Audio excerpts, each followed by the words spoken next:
Hey there, it's Kate Swoboda, also known as Kate Courageous. I'm the creator of YourCourageousLife.com, the director of the Courageous Living Coach certification at TeamCLCC.com, and I'm the author of the book The Courage Habit, which is available at booksellers everywhere and, of course, at Amazon.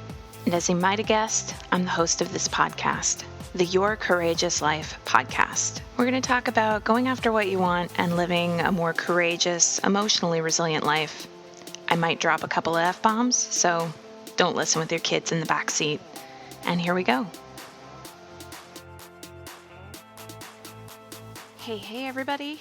So today's podcast is all about the courage to relate. The courage to relate, as in to relate to one another, and why that can be hard, and why sometimes we can let our flaws get in the way. Sometimes in an effort to protect ourselves, we don't make a lot of room for other people's flaws, and these things keep us from connection. So here we go. First, an admission. Okay, I know what my own flaws are. I am so crystal clear on them. At least I am when I'm analyzing them. In the moment, I'm not always so clear that, oh, hey, I'm in the middle of acting out this pattern that I've done before over and over and over. It's always usually in hindsight that we get really clear, right? And in a desire to be a better human and experience more love and success and all the things that you want to experience in life, connection and just feeling good in your body, I've done a lot of stuff to try to fix those flaws. I've gone to workshops for my flaws. I've read books to fix my flaws. I've gone to therapy to fix my flaws. I've received coaching to fix my flaws. I have journaled about my flaws. I have paid psychics and had card readings and consulted astrology to gain insight into my flaws. I've apologized for my flaws after the fact. I've apologized in advance for my flaws. You know, the thing where you're hoping that if you apologize in advance, then when you inevitably do the thing that you do, then it will be received as, oh, she didn't mean to do that. She's trying to change that. I have prayed to spirits unseen to lift away my flaws. I have beat myself up over my flaws in the hopes that they would scurry away into the wind. I have cried deep tears of pain and grief over the way that I could see that my flaws were limiting my life. I have begged, not just prayed, but begged to spirits unseen from a really deep place of self-loathing. Please help me. Please, please, please help me. I can't figure this out. Please lift away my flaws. Thousands of hours and thousands of dollars have been poured into trying to fix my flaws. Maybe you can relate. Serious, debilitating depression has resulted from the time spent in self-recrimination because I have flaws, and in the depths of that, I was practically clawing out my own skin, trying to get it. Why did I keep doing this flawed thing over and over? When was I going to finally understand? When was I going to stop? Maybe you can relate to that too. That place where it really feels like you can't take another second of knowing that you fucked up. Now, in the interests of not potentially giving any randos on the internet ammunition for trolling me, no, I'm not going to say, by the way, in this podcast what those flaws are, what those things are that I have desperately wanted to change and still am trying to shift. What I am going to do is talk to you a little bit about the flaw in air quotes.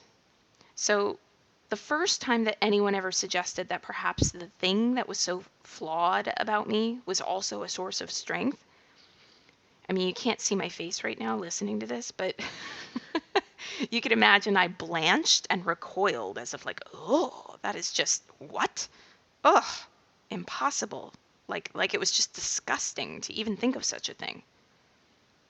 Perhaps the thing that was so flawed about me was also a source of strength. Consider for a moment if that's possibly true for you and your flaws as well. I'm going to go out on a limb here and say, of course it's true. The very thing that people most like about me is actually the same thing that people can't stand about me. Think about that for yourself for a moment. The very thing that people most like about you might be the exact same thing that people can't stand about you. Here's the difference. The only difference is the times when it's a flaw in people's eyes instead of a strength is that the volume is turned up on that same characteristic. Let's rock a metaphor here. Any music, even your very favorite music in the world, sounds awful when the volume is so loud that it hurts your ears to hear. For me, I'm coming to understand my personal music is actually great. It's a strength when it's at the right volume. But if you turn me up too loud and my strength becomes my flaw, I am difficult to be around. I am painful to hear.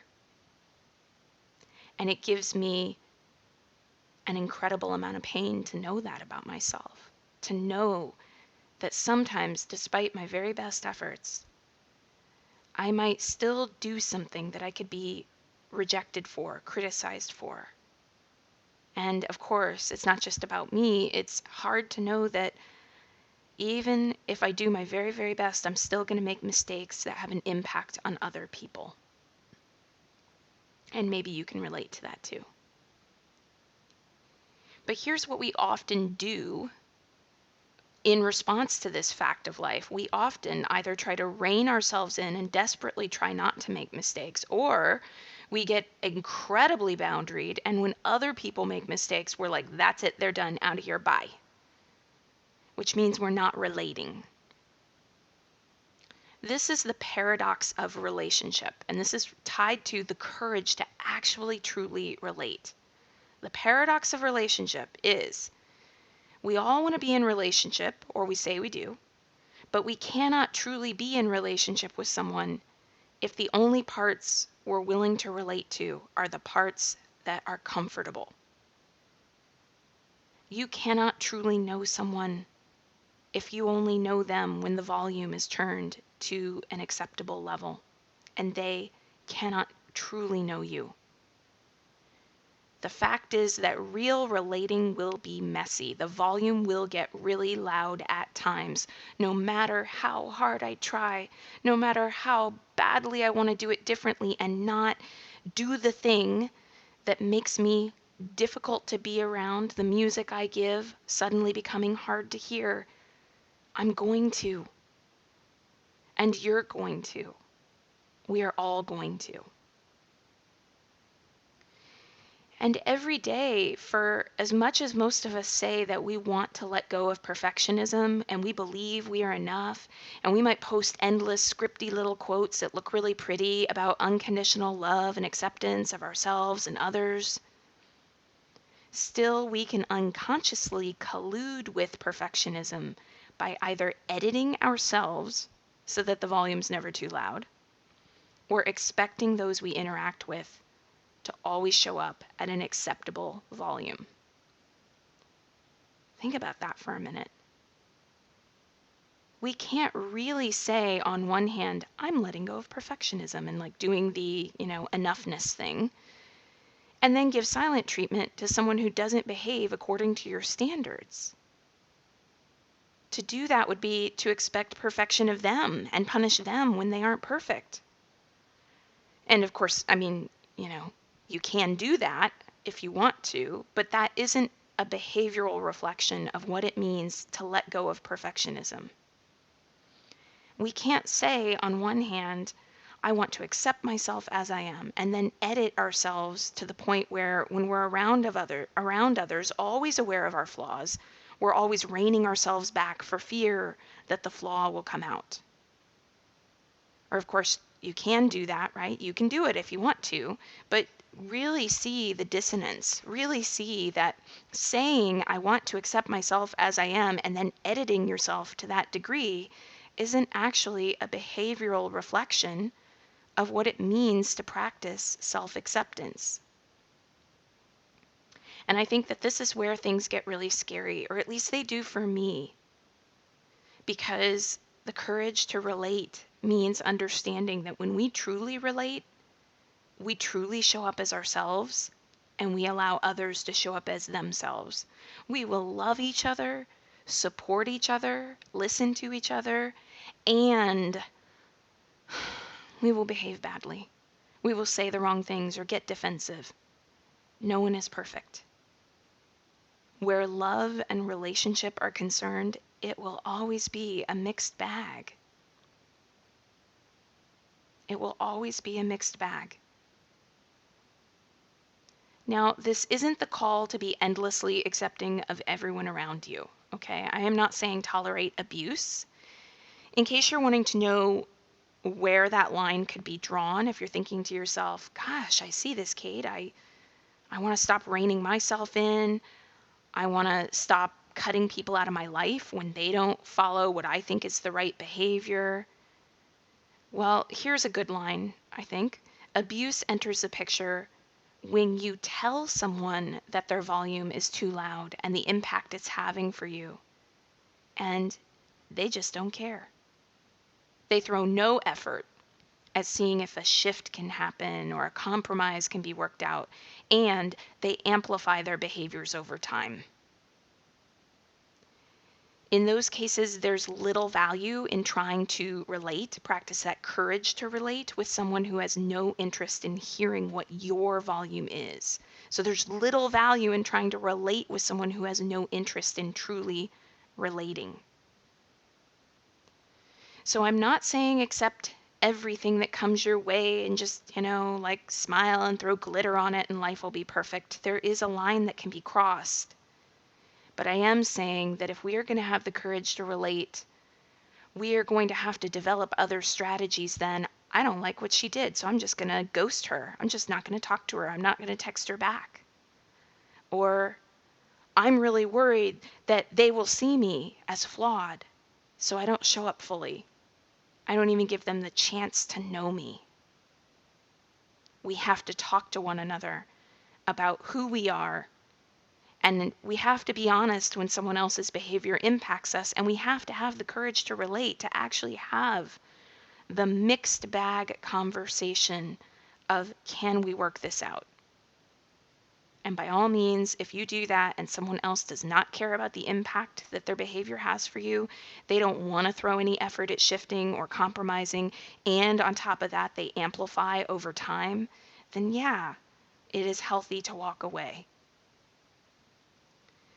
If you edit yourself so that you're never showing your flaws, never letting your own volume get too loud for fear that people will leave or criticize, then no one gets the gift of truly knowing you. If you expect others to always keep their volume, their flaws at a manageable level, you never get the gift of truly knowing them. Your relationships will always be experienced at surface level, where everyone sticks to what's comfortable and hides out once it isn't, and no one's talking to one another. The courage to relate is to accept that no one always likes what they see when people are being authentic.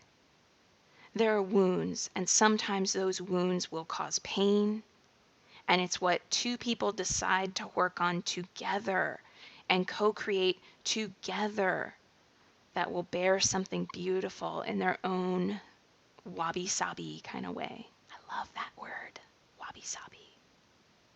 That's the courage to truly relate, to actually be in relationship with the sum of all the parts, not just the stuff that's easy. So here's what you could try out, and I would hope that you would join me with this idea. Given this messy, beautiful picture of what it means to be human, and taking into consideration my own flaws, I made a decision some time ago that I was always going to be in the game of true relationship with anyone else who was also willing to be in the game. If I was going to truly stop the madness of colluding with perfectionism, colluding with it by practicing it, and you can practice it by expecting it of yourself, and you can practice it by expecting it of other people.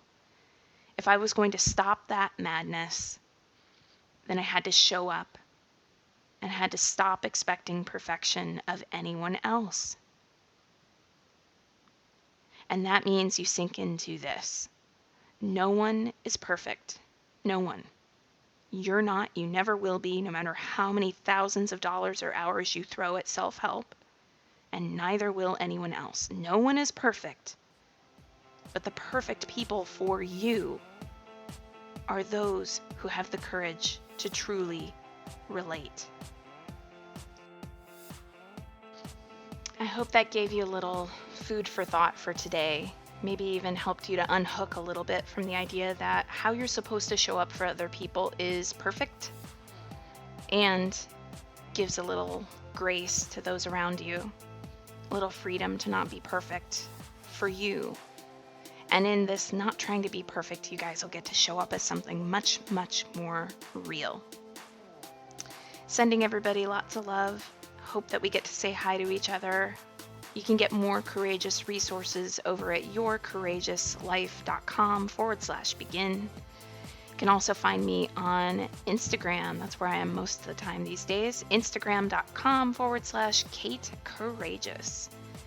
Thanks so much for listening. As always, it's just so appreciated, and I love that you are here. And here's to all of us courageously relating imperfectly and beautifully together.